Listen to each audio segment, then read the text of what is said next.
कि चुनाव आयोग भी इसी का वेट कर रहा है कि एक घटना हो जाए, एक दुर्घटना हो जाए और राष्ट्रपति शासन लग जाएगा, तो बाकी कुछ जो बचा हुआ है वो भी मेरे हाथ से निकल जाएगा। संभवतः कहा गया होगा कैडर को और इसको कि दूसरे तरीके अपनाओ, धमकाओ, डराओ, जो भी करना है बीएलओ को, जो बन पड़े वो करो, लेकिन हाथ मत उठाओ, वो सब ना हो। ये सर एक बात मैं ऑनेस्टली बताता हूँ, बंगाल की लड़ाई बहुत मुश्किल है। मैं और मेरी टीम 2 बार ऑलरेडी विजिट करके आई है। अभी जो रिसेंट विजिट हुआ है, आशुतोष, अभिलाषा, स्वाति, ये लोग जब गए हुए थे, एक लड़की प्रॉपर लिबरल सेक्युलर बन करके उन एरिया में गई हैं, जहां पर वो डर का माहौल है, सब कुछ है, संशय है, लेकिन वो अभी भी खत्म नहीं हो रहा है मुर्शिदाबाद और मालदा में।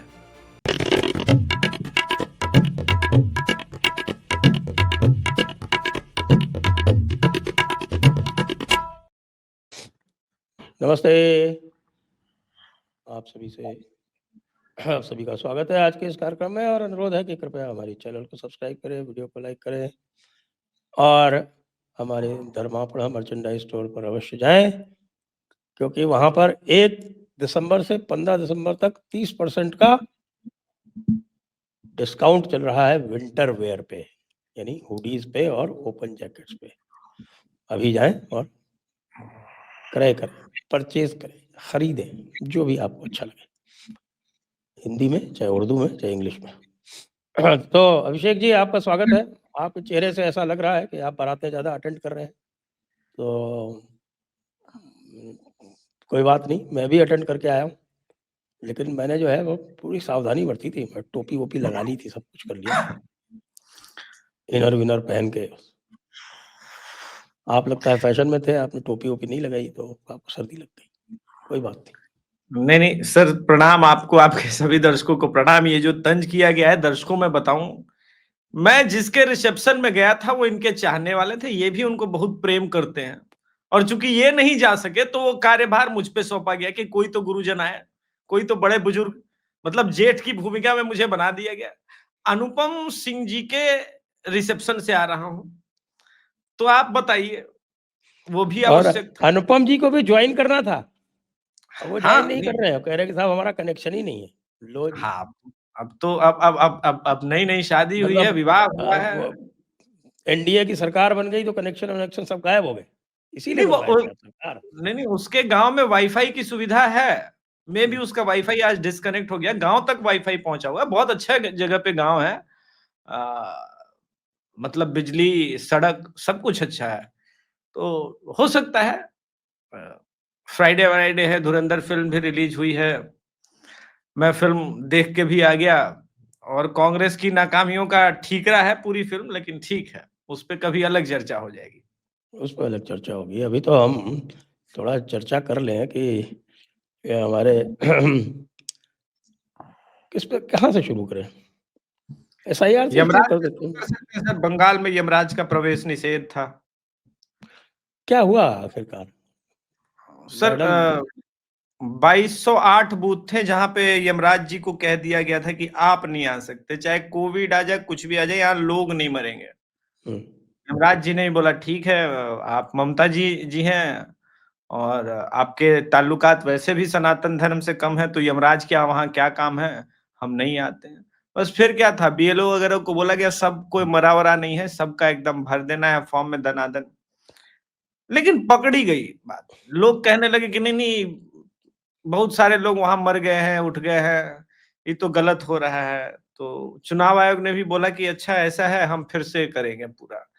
तो चुनाव आयोग अगर पात पात जा रहा है, उसका कारण है कि जो ममता बनर्जी है वो डाल डाल जा रही है, तो वो डाल डाल, चुनाव आयोग पात पात। चुनाव आयोग और इनके बीच ये रस्साकसी इतनी चल गई है कि अब तो बीजेपी ने ये भी कह दिया कि सीसीटीवी सर्वेलेंस कराया जाए एसआईआर इस पूरे प्रोसेस का। ऐसी अच्छा है। स्थिति में, हाँ, और सबूत मिलते हैं कि मायावती, सॉरी, ममता बनर्जी एक फियर फैक्टर के अंदर वो है, वो केजरीवाल टाइप का डर दिख रहा है सर। कुछ एंटी इस्लामिक काम हो रहे हैं जो कि मूल रूप से चरित्र वैसा नहीं था। वक्फ प्रॉपर्टी पर मान गई। जब हमने लास्ट टाइम बात की थी तब ममता बनर्जी नहीं मानी थी, अब वो मान गई कि नहीं नहीं वक्फ एक्ट हम 2025 लागू करेंगे। मतलब वक्फ एक्ट नहीं लागू होने देंगे सदन के अंदर। इनके टीएमसी के सांसदों ने कितना उछल कूद मचाया था वक्फ अमेंडमेंट एक्ट पर, वो जब अब तो बहस हो जिहाद रहा भी होने जा रहा है उसके ऊपर। हाँ, अब तो होने ही जा रहा है। अब तो खुलेआम सदन के अंदर बोला जा रहा है। लेकिन यही गलत गलत फहमी में है, क्योंकि मदनी साहब भी संभवतः उत्तर प्रदेश में ही है। ये गलती से एक भारी मिस्टेक हो गया, क्योंकि एक मौलाना तौकीर साहब थे, उनको याद नहीं था, तो उनके घर तो बढ़िया से बुलडोजर उनके सभी प्रॉपर्टियों पे अभी भी चल रहा है। अब मदनी साहब को लगा कि हम हैं, तो ये जो गलतफहमी है, ये गलतफहमी भी दूर होगी। सिर्फ बंगाल से नहीं, बंगाल में बहुत लोगों की गलतफहमी दूर हो रही है। अब आप देखिए कि हुमायूं कबीर ये कह रहा है कि ममता आरएसएस की एजेंट है, और ममता हुमायूं कबीर आरएसएस का एजेंट है। हम्म, अजीब विडंबना है। दोनों एक दूसरे को कह रहे हैं कि आरएसएस का एजेंट। लेकिन पहली बार मुसलमान वोट से दूरी ममता बनर्जी बनाने का जो प्रयास कर रही है। हुमायूं कबीर बोल रहा है कि हम तो बाबरी मस्जिद बनाएंगे, पार्टी भी बनाएंगे, खोलेंगे। पिछले 5 सालों में फुरफुरा शरीफ और इनकी पार्टी एसएफ भी काफी स्ट्रांग होकर के उभरी है पश्चिम बंगाल के अंदर, और ऊपर से एसआईआर प्रोसेस। तो इसी कारण से मुझे लग रहा है कि ममता बनर्जी के एक पॉलिटिक्स में शिफ्ट नजर आ रहा है पिछले 7-8 दिनों से, कि पुनः हिंदू शरणम गच्छामी होना चाह रही है, कि थोड़ा बहुत हो जाने में कोई दिक्कत नहीं है। और उनको लगता ही है, उनको क्या, इस देश की सभी सेकुलर पार्टियों को लगता है कि हिंदू तो बेवकूफ है ही, वो तो झांसे में फंस ही जाएगा। इन दिनों अगर आप पश्चिम बंगाल के अखबारों को पलटेंगे, बहुत सारे दर्शक उसका कमेंट कर देंगे ये सही न्यूज है कि नहीं, तो जोर शोर से जैसे नीतीश कुमार जी के कई महिला कल्याण के प्रोग्राम जारी हैं, वैसे ममता बनर्जी के भी जारी हैं। उनको अलग से एडिशनली कुछ करने की आवश्यकता है नहीं, ऑलरेडी उस प्रकार के बहुत सारे फ्रीबीज स्कीम ममता बनर्जी चला रही है। लेकिन मैंने तो सुना कि वो फ्रीबीज में पैसा नहीं है, दे नहीं पा रही। वो अलग बात है कि वो सेंटर ने वो ब्लॉक करके रखा है। वो अक्टूबर से ही किस्त नहीं गई है। वो कह रहे कि नहीं तुम मिसयूज करोगी। ये एक अलग समस्या है, लेकिन स्कीमें तो हैं। अब ऐसी स्थिति में अगर एसआईआर सर 70% भी हो गया प्रॉपर ढंग से, तो वोट कटेंगे कम से कम 1 करोड़। और उसके ऊपर जो है, जिसको कहते हैं ना आसमान से गिरे गिरे खजूर पे अटके, ये एकदम गांव गांव में रिमोट एरिया में एकदम स्टॉल लगा करके सीए के अंदर अंतर्गत नागरिकता भी देने का प्रोग्राम चालू है। यानी वहां कट रहे हैं और यहां बढ़ रहे हैं। तो बड़ी जाती है ममता दीदी के साथ में। तो ममता दीदी ने तो ये भी कह दिया, मैंने सुना था कि हमको सब पता ही एसआईआर क्यों करवाया जा रहा है। अमित शाह हमको ट्रैप करना चाहते हैं कि हम एसआईआर का विरोध करें और वो यहाँ प्रेसिडेंट्स रूल लगा दें। आप देखिए कि कितना बड़ा चेंज आया है पिछले 7 दिनों के अंदर। जब हमारी लास्ट बात हुई थी और अभी, बंगाल में आग लगा देंगे, बंगाल जला देंगे, धुआं उठ जाएगा, बर्बाद हो जाएगा, से कुछ नहीं हुआ। एक घटना नहीं हो रही। इन्होंने कहा था कि एसआईआर करने वाले आएंगे तो गांव में उनको बांध के मारने पीटने, न जाने किस किस प्रकार की धमकियां दी गई थी। लेकिन ममता बनर्जी इस मामले में समझदार निकली। वो समझ गई कि चुनाव आयोग भी इसी का वेट कर रहा है कि एक घटना हो जाए, एक दुर्घटना हो जाए और राष्ट्रपति शासन लग जाएगा, तो बाकी कुछ जो बचा हुआ है वो भी मेरे हाथ से निकल जाएगा। संभवतः कहा गया होगा कैडर को और इसको कि दूसरे तरीके अपनाओ, धमकाओ, डराओ, जो भी करना है बीएलओ को, जो बन पड़े वो करो, लेकिन हाथ मत उठाओ, वो सब ना हो। अभी इस वक्त एक भी दुर्घटना इस स्टेट में राष्ट्रपति शासन लगा सकती है, और चूंकि सब कुछ चुनाव आयोग के कंट्रोल में हो रहा है, तो ये ठीक बात नहीं होगा। इसलिए मौका मिल जाएगा केंद्र को। इसलिए अब वो धमकी वाला कांड ना करो।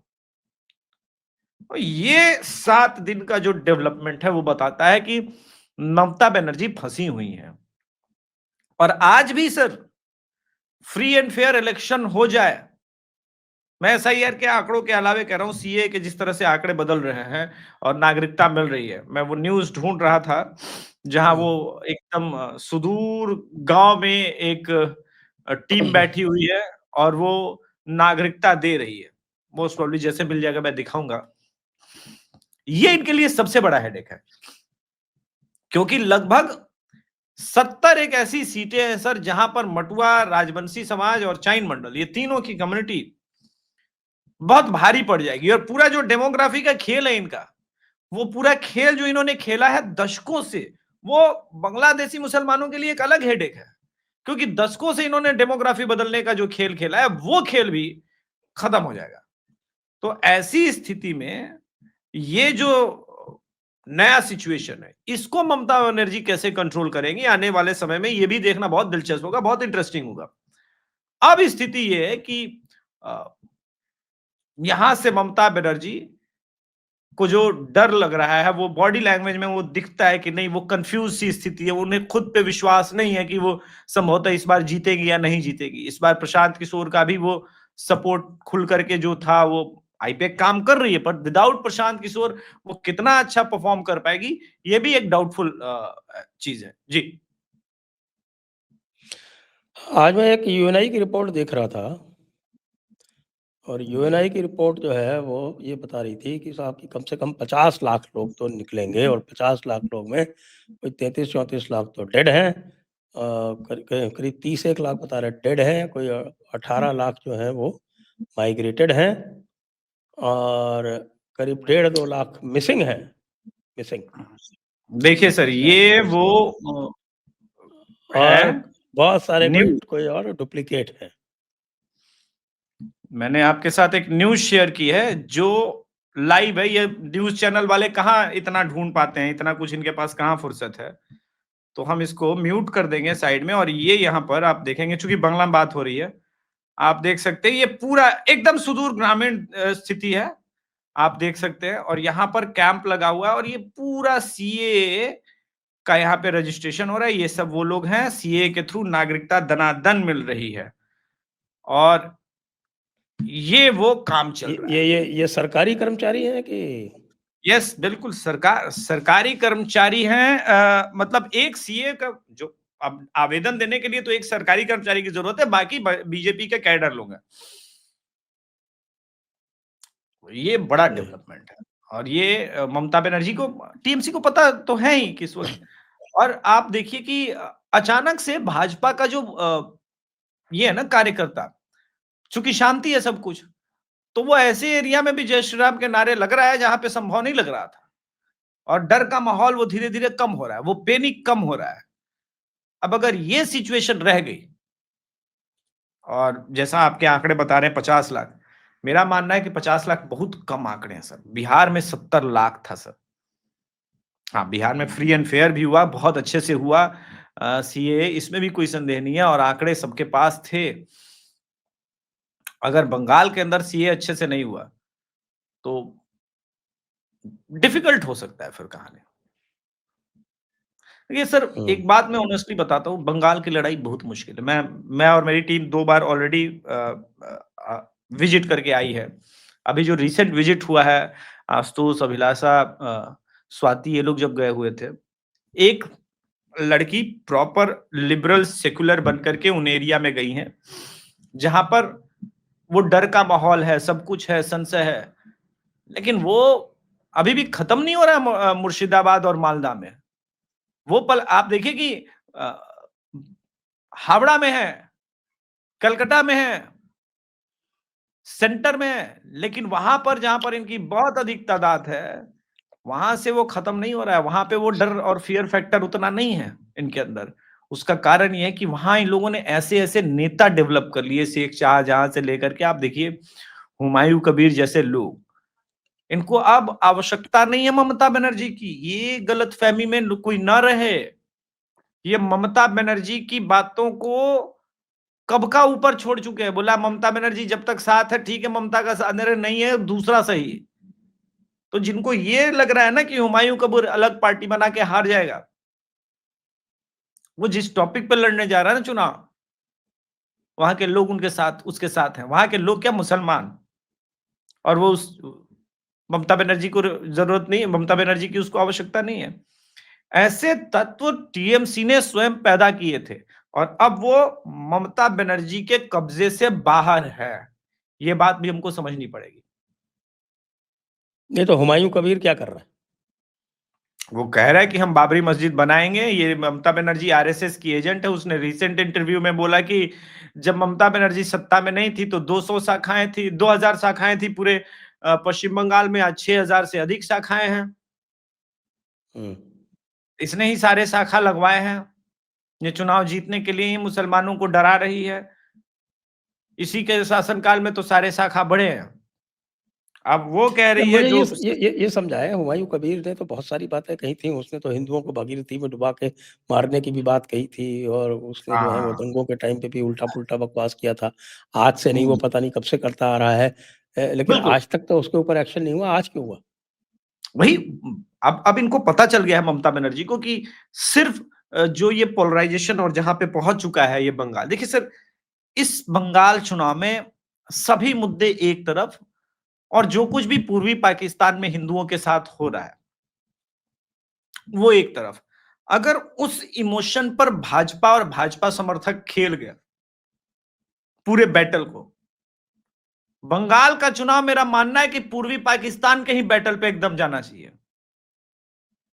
उस बैटल पे फील्ड हो गई, उस पिच पे बैट इन्होंने अच्छी बॉलिंग कर ली तो इनके बाउंसर से ममता बनर्जी और टीएमसी का बचना संभव नहीं और पूरा इलेक्शन पोलराइज होगा। तो वो उससे पहले क्या चाहती है कि वो ये बताए कि वो मुसलमानों की पार्टी नहीं, वो सेकुलर के नाम पर हिंदू की भी समर्थक है और ऐसे लोगों की पार्टी में जगह नहीं है जो हुमायूं कबीर जैसे लोग हैं जो बाबरी मस्जिद बनाना चाहते हैं। लेकिन मेरे आश्चर्य की पास बात दूसरी है सूचना है। जी। मेरे पास सूचना ये है कि हुमायूं कबीर से जो रोष है वो इस कारण नहीं है और ना इस कारण है कि साहब कि वो हिंदुओं को लुभाना चाहती है।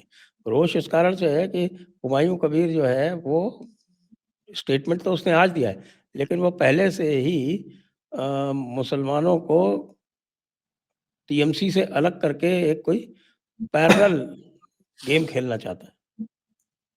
नहीं नहीं सर, इसमें दो पॉइंट है ना। आप हुमायूं कबीर का पॉइंट समझ सकते हैं। वक्फ अमेंडमेंट एक्ट को क्यों लागू किया इलेक्शन के पहले? वो खेल जाती इलेक्शन तक। वहां का जो कोर मुस्लिम है, आप आईएसएफ वालों से बात कीजिए उनसे, वो तो कह रहे हैं कि भैया ये तो हमारी 82,000 प्रॉपर्टी चली जाएगी, हमारे पास डॉक्यूमेंट्स नहीं है, रजिस्ट्रेशन नहीं है। ये तो एकदम से ये ममता बनर्जी एंटी मुस्लिम काम कर गई। उसको आप कैसे, वो तो ममता बनर्जी के जीवन का सबसे बड़ा यूटा नहीं है। उसके प्रवक्ताओं ने जो उत्पात मचाया था लोकसभा, राज्यसभा और वक्फ अमेंडमेंट एक्ट के समय, जब जेपीसी ने तो हाँ, कल्याण ट्रेनें बनर्जी ने डैमेज की थी, जलाई थी। अब तुक्का पलटी मार करके आप उस को लागू कर रहे हैं अपने स्टेट में, तो इसको कैसे कोई जस्टिफाई करेगा? हाँ, उसको भी जैसे मोहिबुल्लाह नदवी कह रहा है कि साहब हम जिहाद करेंगे, तो ममता दीदी के भी को फिरहाद हकीम से कहलवाना चाहिए था कि हम जिहाद करेंगे। अब वो कह रहा है कि साहब कि हमारे 70% ज़मीनें जो हैं वो रजिस्टर नहीं हो पाई हैं। मैं वेस्ट बंगाल के आंकड़े देख रहा था। वेस्ट बंगाल में कोई 80,000 हेक्टेयर में से केवल 10,000 हेक्टेयर रजिस्टर हुई है। इतने का ही ऐसा नहीं है, बहाने ना करें, इतने का ही इनके पास पेपर था, बाकी इन्होंने जमीनें हड़पी है। ये यूपी से लेके हर जगह ये ड्रामा मत करें ये लोग मुसलमान कि भैया हमारे पास 6 महीना में टाइम नहीं मिला है। 6 महीना में तुमको खाने का टाइम मिला, पीने का टाइम मिला, गुसल खाने में जाकर के इंतजार करने का, इस्तिंजा करने का टाइम मिल गया और ये टाइम नहीं मिला। भाई सबसे ज्यादा इंपॉर्टेंट था वो तो तुम लोगों के लिए, तो तुम इस्तिंजा करते रह गए और अपलोड ना कर पाए डॉक्यूमेंट। ये तो तौबा तौबा का मकाम है। इस्तिंजा करने में टाइम इसलिए लगा क्योंकि आजकल ढेला शरीफ बड़ी मुश्किल से मिलता है। अरे क्या, आजकल तो हर जगह ये ढेला ही यूज कर रहे हैं, हर जगह देखिए। वो दिल्ली में काबड़ूम करके डॉक्टर हो गया, तो कितने डॉक्टरों ने जो कि इनके कौम के हैं कहा कि भाई नहीं नहीं नहीं, ये तो भाई गलत हो गया। एक डॉक्टर भी आगे आके सामने आता है इनकी कौम से और कहता है कि भाई नहीं, ये तो गलत हो रहा है। और 2008 से मैं तो ऐसे डॉक्टर देख रहा हूं। ये ना कहें कि भाई जिहाद कर देंगे, जिहाद तो तुम लोग 1947 से कर ही रहे हो। अब दिक्कत ये है कि हिंदू तुम्हारे जिहाद के झांसे में नहीं आ रहा है और बोला भैया तुम्हारा रास्ता अलग, हमारा रास्ता अलग है, तुम देख लो ना। तुम्हारा हिंदू अगर बंगाल, सर बंगाल की विक्ट्री पर एक बात कहना चाहता हूं आपके चैनल पर, अगर हम बंगाल का चुनाव जीत गए, आप निष्पक्ष होंगे, मैं तो नहीं हूं, तो मैं तो एकदम क्लियर अल्ट्रा साइड में हूं। अगर हिंदू समाज बंगाल का चुनाव जीत गया तो ये पलासी से बड़ी घटना होगी देश में। इस देश में उसके बाद नेता जो है ना, टोपी छोड़िए, टोपी वालों से देख करके उतनी दूरी बना लेंगे, बोले खत्म। इनका जो भौकाल था, जो इन्होंने अपने कौम की आबादी बढ़ा बढ़ा के बता करके जो भौकाल क्रिएट किया है राजनीतिक दलों के बीच में कि तुमको अगर मेरा वोट चाहिए तो ये बातें मेरी मानो, ये खत्म हो जाएगा। इसके बाद हिंदू राजनीति शुरू होगी। और आने वाले समय में आप देखेंगे जैसे अवधेश प्रसाद सिंह नंगे पांव अयोध्या मंदिर गए, वो आदमी जो प्रभु श्री रामचंद्र जी की अयोध्या और भारत माता, ये पूरी जो धरती है प्रभु श्री रामचंद्र जी है और वही नरेश हैं, उसके जगह वो अपने आप को अयोध्या नरेश बुलवा रहा था। वो आदमी बिहार चुनाव का रिजल्ट आते ही नंगे पांव पूरे परिवार के साथ प्रभु श्री राम मंदिर में चला गया। ये कोई गया मामूली क्या? घटना? गया? चला गया। वो कह रहा था मुझको तो इनविटेशन नहीं मिला। नहीं नहीं, उसके बाद गया सर। और उस आदमी ने चुनाव जीतने के बाद क्या कहा था, मैं नहीं जाऊंगा राम मंदिर। उसकी कोई आस्था नहीं है। वो एक किसी ने प्रभु श्री राम जी वाला पट्टा पहना दिया था तो उसने उतार दिया, बोला नहीं वो तो जबरदस्ती एक कार्यकर्ता ने पहना दिया। तो ऐसा फ्लिप कैसे हुआ? क्योंकि बिहार का रिजल्ट देखा, बोला बाप रे बाप, वो गलती से मिस्टेक हो गया था 2024 में, वरना हिंदुओं का गुस्सा कम हुआ नहीं है। और ये क्रोध जो है सर बंगाल में नजर आता है, मैं बता रहा हूं। अगर अच्छे से वोटिंग कराने में कामयाबी हासिल कर ली चुनाव आयोग ने और सरकार ने, अब ये बड़ा क्वेश्चन है अपने आप में, तब मैं देखिए, देखूंगा। मैं अब आपको एक बताता हूँ कि देखिए ममता दीदी ने प्रयास नहीं छोड़े, क्योंकि सूचना हमारे पास ये आई कि ममता दीदी ने फिरहाद हकीम के थ्रू, क्योंकि फिरहाद हकीम ही मेयर है कलकत्ता का, उसके थ्रू जी एक मीटिंग बुलाई आरडब्ल्यूएस की, हम्म और आरडब्ल्यूएस को ये कहा कि तुम लोग जो है वो चुनाव आयोग को अपने यहाँ से कोई बिल्डिंग नहीं दोगे वोटर बूथ बनाने के लिए। हम्म अब चुनाव आयोग के ऊपर है, अब चुनाव आयोग के पास तो पावर है कि वो रिक्विजिशन कर सकता है कोई भी बिल्डिंग। अरे सर, इनके मैंने बोला ना, ये डाल डाल ये पात पात, बूथों की संख्या बढ़ा दी चुनाव आयोग ने। बोला एक काम करते हैं, ये बड़ा अपार्टमेंट सा दिख रहा है, इसके अंदर भी एक बूथ रख देते हैं, इसके अंदर है। तो जितनी बड़ी बड़ी कॉलोनियां थी उनके अंदर भी बूथ ये बनाने लगे हैं इस बार। मैं बोला कि मतलब तो उसी लिए ममता, तो वो कह रही है आरडब्ल्यूए को बुला के कि इनको बिल्डिंग मत दो। भाई तो भाई कैसे नहीं दोगे? देना पड़ेगा। हाँ यही बात है ना, देना पड़ेगा। कैसे नहीं भाई दोगे? बहाना, चुनाव आयोग तो आपका सब कुछ ले लेता है, गाड़ियां ही ले लेता है। गाड़ियां ही ले लेता है। अरे ये तो अब प्राइवेट गाड़ियां हो गई सबके पास, वरना जब इलेक्शन होते थे बिहार में, मुझे याद है अर्ली 90s और सारी लेट बसें 90s, गायब हो जाती थी। तो ट्रांसपोर्टेशन का ट्रेन के अलावा कोई रूट नहीं था। और मेरे गांव से आरा पहुंचने के लिए 32 किलोमीटर का रूट पड़ता था। वो बहुत मुश्किल, क्योंकि पूरे रास्ते में एक आध बसें चले तो चले, वरना वो भी ना। तो अब चुनाव आयोग के अधिकार के बारे में अगर टीएमसी वाले नहीं जानते हैं तो ये मेरी तो कोई गलती नहीं है। मैं वो तो भाई सब कुछ जब्त कर सकता है, बिल्डिंग कैसे नहीं दोगे तुम? और ये तो बेवकूफी वाली बात है। मॉडल कंडक्ट ऑफ कंडक्ट लगने, मॉडल कंडक्ट जब लग जाएगा उसके बाद ये क्या करेंगे? ममता बनर्जी के पास में या फरहाद हकीम के पास क्या पावर है उस समय? आप तो ने कई चुनाव कराए, आप बताइए क्या पावर है उस समय? उसके पहले भी उसके पहले भी देखिए, जब इलेक्टोरल रोल की एक्सरसाइज होती है और इलेक्टोरल रोल्स के हिसाब से जो पोलिंग बूथ वगैरह जो किए जाते हैं, उसमें तो पूरी पावर है। अभी इलेक्टोरल रोल की एसआईआर की एक्सरसाइज में सारी पावर इलेक्शन कमीशन के पास है। वो जहाँ चाहे वहां पर बूथ बनाए। मैं यही कह रहा हूँ। तो ऐसा मैं अभी भी तो मानता उसके हूँ लिए दोनों मॉडल चीज। कोड ऑफ कंडक्ट की जरूरत नहीं है। वो इनकी हाँ रेजिडुअल पावर है, जब चाहे तब। सर, एक चीज ये भी है ना कि ममता बनर्जी का जो सबसे बड़ा एसेट है वो क्लब कल्चर। अब ये इंटरेस्टिंग होगा कि क्लब कल्चर और इनके क्लब पर जो टीएमसी के लोगों का कब्जा है, उसका क्या काउंटर ये लोग कर पाते हैं।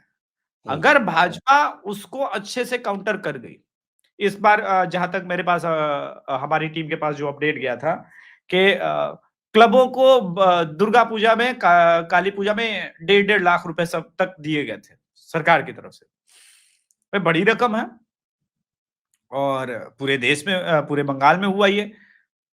तो वहां जो क्लब चलाने वाला है उसको फंड होता है टीएमसी का हर एक छोटा बड़ा नेता, और वो बताता है कि ये मंडल, ये देवाशीष मंडल, ये भाजपा का वोटर है, इसको रोकना पड़ेगा। इसका तोड़ भाजपा को ढूंढना पड़ेगा। अगर ये तोड़ नहीं ढूंढ पाए तब चुनाव आसान नहीं है, बहुत डिफिकल्ट है। एक्चुअल में मुझे लगता है ममता बनर्जी के पास कुल वोट 35% के अराउंड है, बाकी सारा फेक वोट के भरोसे 45%, 46% पहुंच रहा है। उसको कंट्रोल करना पड़ेगा सर जी। करना तो पड़ेगा, लेकिन कैसे? एक आइडिया मेरे पास है सर, और बताइए। राहुल गांधी की 8 रैलियां कम से कम शेड्यूल करानी पड़ेगी पश्चिम बंगाल में। आप हंसने लगे, मैं सीरियस हूं सर। राहुल गांधी तो आप $1-1 मिलियन दो तो हो सकता है वो मान जाए। आप जाइए, वही बोले मोदी जी जाए राहुल गांधी के गले मिले, जो चाहता है राहुल गांधी को दें। बोले भाई तुम रैली नहीं करोगे, तुम बंगाल चुनाव नहीं लड़ाओगे कांग्रेस को, तो कैसे होगा। राहुल गांधी ममता बनर्जी के रास्ते में और बीजेपी के रास्ते के सारे रोड़े हटा सकता है, और वो रोड़े ममता बनर्जी के राह में बिछा सकता है, क्योंकि मित्रता है, और अपने मित्रों को निपटाने में राहुल गांधी एक्सपर्ट है। कांग्रेस लेफ्ट और फुरफुरा शरीफ का अलायंस दिखता बड़ा है, लेकिन फुरफुरा शरीफ के पास उसका कोर वोट छोड़ करके बाकी कुछ है नहीं। और बंगाल का मुसलमान तो वैसी की तरफ भी नहीं जाना, वो अगर चुनाव लड़ने आएगा तो भी। ये लेफ्ट और कांग्रेस जीरो हो गई है। इनको बढ़ाना होगा, परिश्रम कराना होगा, इनको कुछ करना होगा। जागो, तुम पार्टी खत्म कर दोगे क्या भी बंगाल से, अपना कुछ बढ़ाओ वजन। तो आज भी जो भद्र लोग हैं उनकी फेवरेट पार्टी टीएमसी नहीं है सर, वो लेफ्ट है। और भद्र लोग का वोट भाजपा को ना जाए कोई प्रॉब्लम नहीं है, लेकिन टीएमसी को ना जाए इसके लिए बहुत आवश्यक होगा कि भाई लेफ्ट कांग्रेस अच्छे से चुनाव लड़े। लेफ्ट से तो आप उम्मीद कर सकते हैं, कांग्रेस से कैसे उम्मीद करेंगे? आप तो राहुल गांधी को देख ही रहे हैं, और राहुल गांधी तो इसमें बिजी हैं, व्यस्त हैं कि साहब की पुतिन ने उनको टाइम नहीं दिया, और उसका आरोप जो है वो बीजेपी पे मड़ रहा है। तो पुतिन साहब से के साथ उन्होंने टाइम पहले से ये करके रखा था क्या, मांगा था?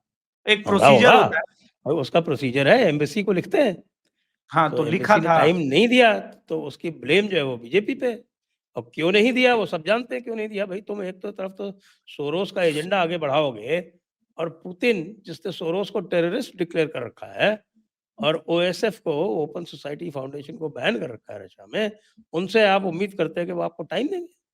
पहले आप, जो आपने लेबल लगा रखा है अपने माथे पर, सोरोस का एजेंट, उसको तो हटाइए। अब दोनों बात है ना सर कि राहुल गांधी भारत में जब आते हैं तो अपने आप को भारतीय दिखाना चाहते हैं, और जैसे भारत के पास बाहर यूएस में जाएंगे तो बोलेंगे डेमोक्रेसी बचाने में हमारी मदद कीजिए, सरकार बदलने में हमारी मदद कीजिए, ये यूएस में जाके स्टेटमेंट दिए थे ना। अब मुझे कोई राहुल गांधी से मैं सिर्फ एक प्रश्न पूछना चाहता हूं, यूएस भारत में कैसे डेमोक्रेसी ला सकता है? अगर इस वक्त डेमोक्रेसी, जो कि बिहार इलेक्शन जिस प्रोसेस से गुजरा, इसको अगर डेमोक्रेसी राहुल गांधी नहीं मानते हैं, तो यूएस कैसे डेमोक्रेसी लाएगा? क्या बंगाल की तरह तख्ता पलट करेगा? क्या बंगाल की तरह सॉरी बांग्लादेश की तरह तख्ता पलट करेगा? नेपाल की तरह कराएगा? श्रीलंका मॉडल अपनाएगा? सोमालिया मॉडल अपनाएगा? ईरान मॉडल अपनाएगा? इजिप्ट मॉडल अपनाएगा? कौन से मॉडल से डेमोक्रेसी लाई जाएगी? मेरे इस सीधे प्रश्न का उत्तर अगर राहुल गांधी देते हैं तो मैं मान जाऊंगा कि वो बढ़िया नेता हैं, उनके अंदर विवेक है, क्योंकि उन्होंने बोला। अच्छा, कमाल की बात है, ये बंदा डेमोक्रेसी लाने की बात यूएस में कर गया, लेकिन जब एक पत्रकार ने पूछ लिया स्टेज पे, तो कह रहा है लोकतंत्र बचाना, डेमोक्रेसी बचाना मेरी जिम्मेदारी नहीं है। अब साला भारी कंफ्यूजन है। अमेरिका में बोल रहे हो डेमोक्रेसी बचाना है, यहां भारत में आके बोल रहे हो कि लोकतंत्र बचाना और डेमोक्रेसी बचाने की जिम्मेदारी मेरी नहीं है। तो क्या अमेरिका की ही जिम्मेदारी है? तब तो फिर मानना पड़ेगा कि ये मान के बैठे हैं कि अमेरिका सोरस की जिम्मेदारी है। अब इनसे कोई पूछा जाए कि भाई कैसे,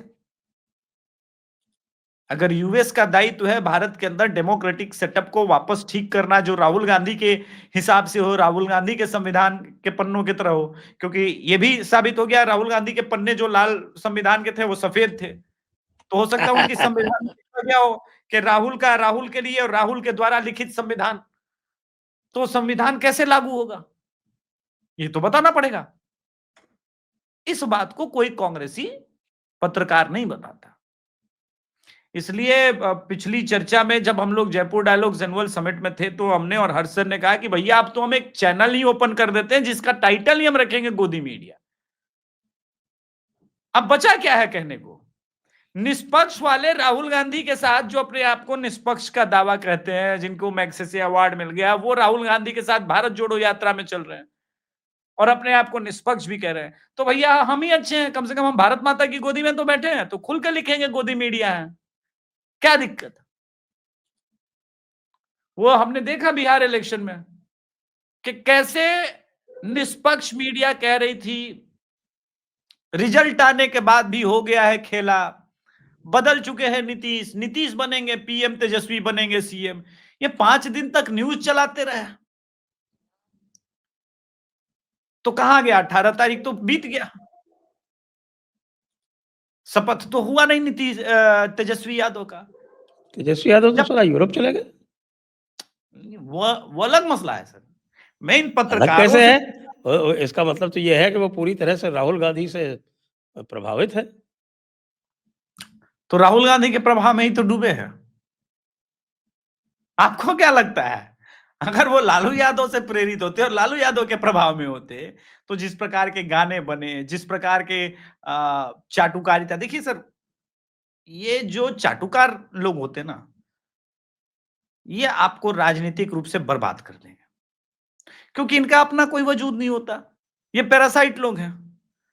और एक बार एक ग्रीक राजा का बेटा दिन रात जुआ खेलने लगा था, तो राजा अपने बेटे से मिलने पहुंचा, तो 4 दोस्त उसके जुआ खेल के बाहर निकल रहे थे। बेटे से राजा ने पूछा तुम क्या कर रहे थे? उसने बोला अभी मुझे ज्वर ने अभी अभी छोड़ा है। दर्शकों को अपडेट कर दिया देता हूं कि ज्वर मतलब बुखार होता है हिंदी में। तो अभी अभी मुझे बुखार ने छोड़ा है, ज्वर ने छोड़ा है। राजा देख करके मुस्कुराया, उसने बोला हाँ मैंने 4 ज्वर को तुम्हारे कमरे से बाहर निकलते हुए देखा है।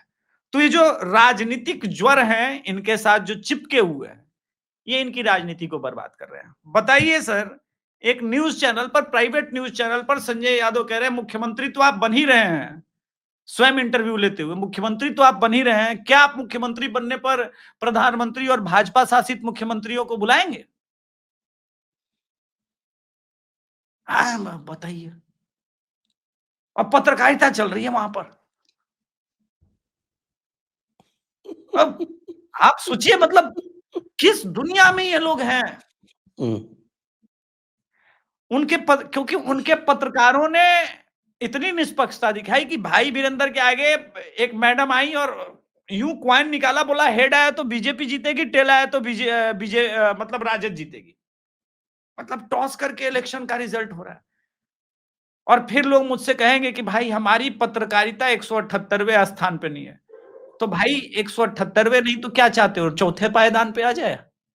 जिस प्रकार के चाटुकार लोग चरणों में बिछे हुए गांधी नेहरू परिवार के, सिंस इंडिपेंडेंस की मैं बात कर रहा हूं, सिंस इंडिपेंडेंस, कब तुम्हारी पत्रकारिता चौथे नंबर पे थी? 1947 में नहीं थी, 1960 में नहीं थी, 70 में नहीं थी, 80 में नहीं थी, कब थी? हमेशा तो डाउनफॉल ही रहा पत्रकारिता का।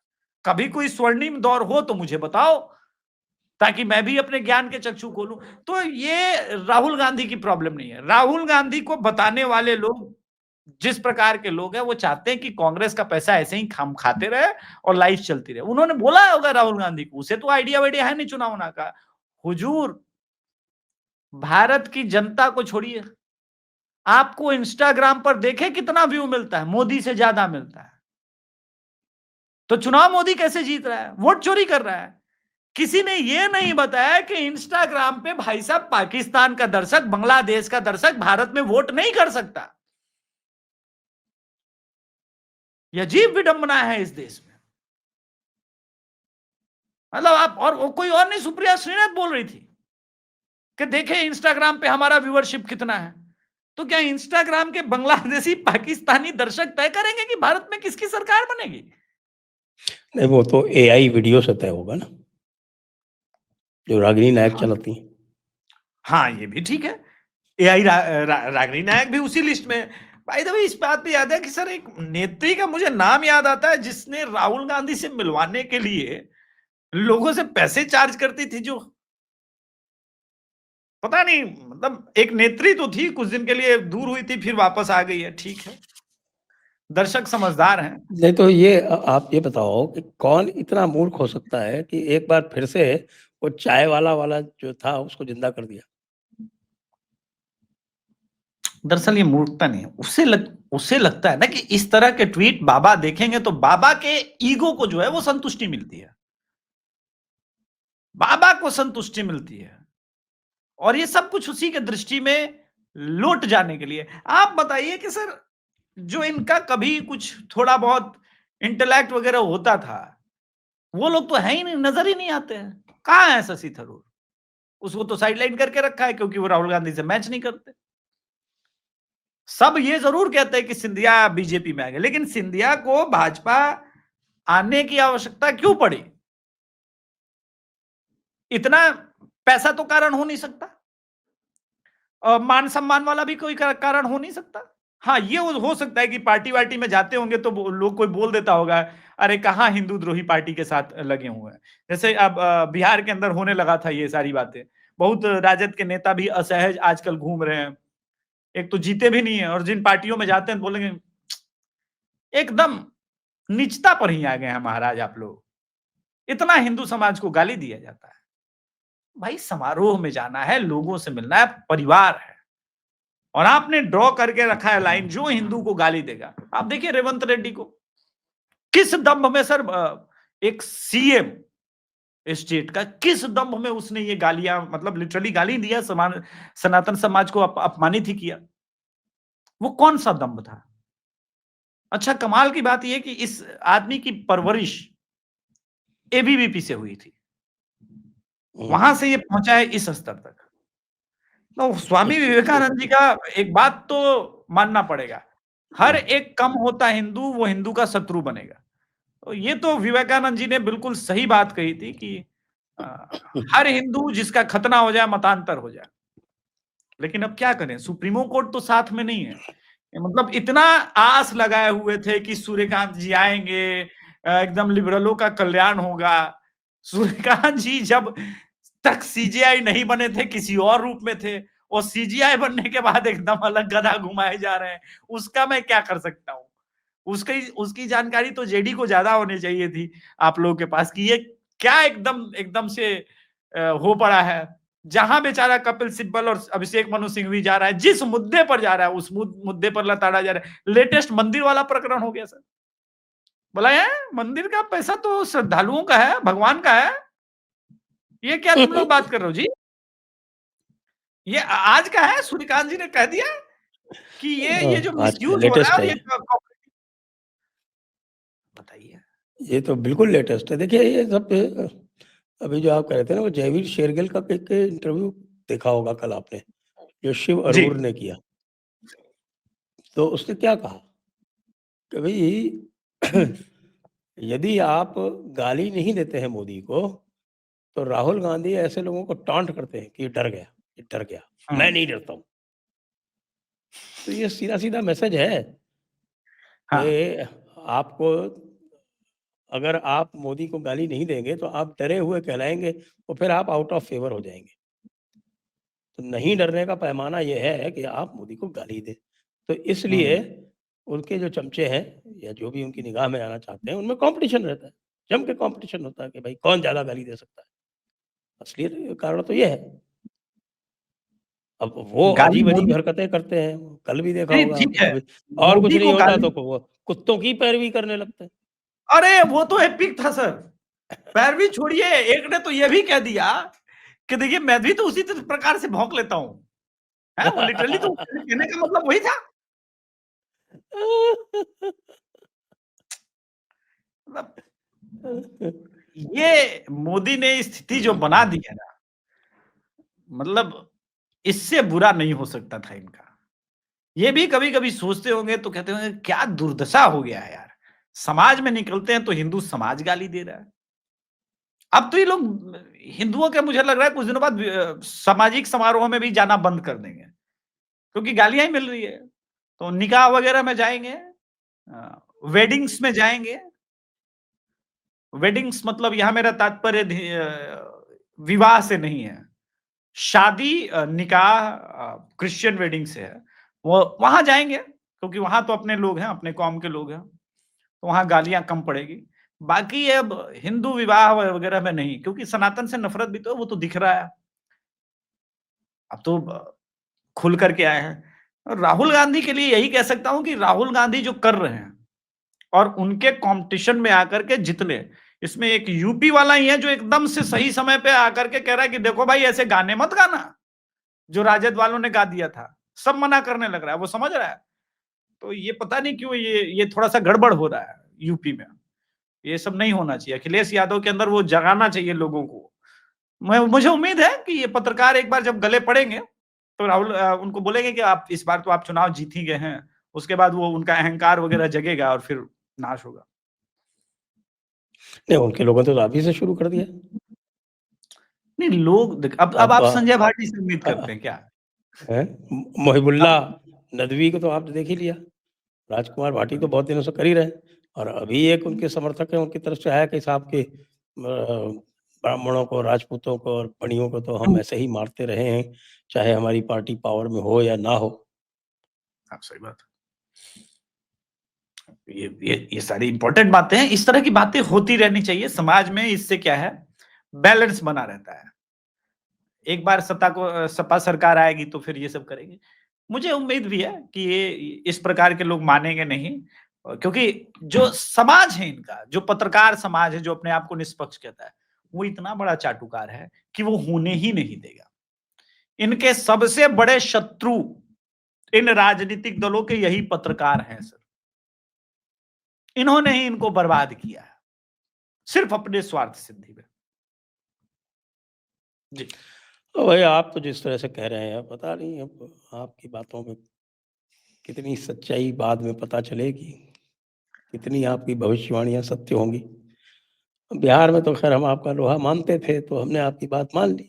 बंगाल पे आपका जो है वो देखिए टेस्ट होगा, बंगाल में सर क्योंकि पिछली आज बार भी आप बंगाल से ही फेल होना शुरू हुए थे। नहीं, वो कोई दिक्कत नहीं है सर। बंगाल में फेल हम भी होना हुए थे, हमने तो छोड़ ही इस दिया बार वो। मेरा लक्ष्य ही वो नहीं है बंगाल में सर।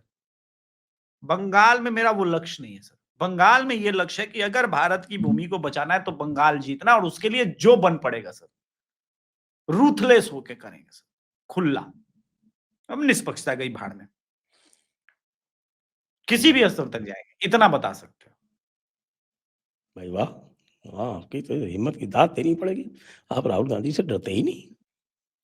मैं ममता बनर्जी और टीएमसी से नहीं डर रहा सर। एक बात तय है कि हमने बिहार को बचा लिया अच्छा एक चलिए इलेक्शन। एक बात बताइए, आप तो बिहार बहुत अच्छी तरह से जानते हैं। बिहार के बगल में ये जो आपके जो ओवैसी जो है, जो कम्युनिटी आपकी ये उलैया सुरजापुरी और आपके शेरशाह वादिया जो है, इनको जो इसने एक तरह से कब्जे में कर रखा है पूरी तरह से सीमांचल एरिया में।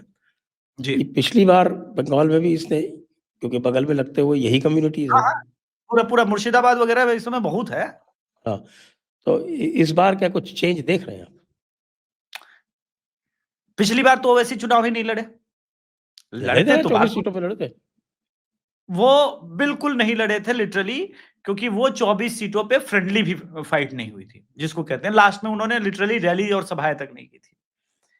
चुनाव अगर 24 सीट पर ओवैसी दम से लड़े, कैडर बनाए, पिछले देखिए सर, ओवैसी का बिहार में एक्सेस इसलिए इजी था क्योंकि इस कम्युनिटी को सोशल मीडिया के तहत एक ओवैसी का बेस मिल गया था बिहार के अंदर।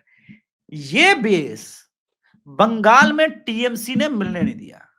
उसका दो कारण है। ये जो बेस बनाने के पहले ये जो उनके जो उस एरिया के जो क्लब कल्चर है वो सारे तो मुसलमान ही हैं, उनको टीएमसी फंड कर रही है, वो जाने ही नहीं दे रही है। वो देखिए एक वैक्यूम आएगा तभी जाकर के वो कहीं शिफ्ट होगा। वैक्यूम कब आता है?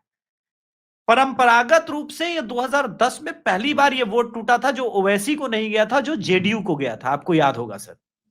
और उस वक्त भी एनडीए 200 से अधिक सीटें जीती थी 2010 में, जब पूरा इन ब्लॉक ये सारे मुस्लिम्स राजद से जेडीयू में शिफ्ट हो गए थे।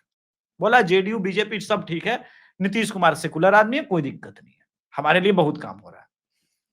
लेकिन नीतीश कुमार फिर नीतीश कुमार ना रहे, इधर उधर फ्लिप होने लगे।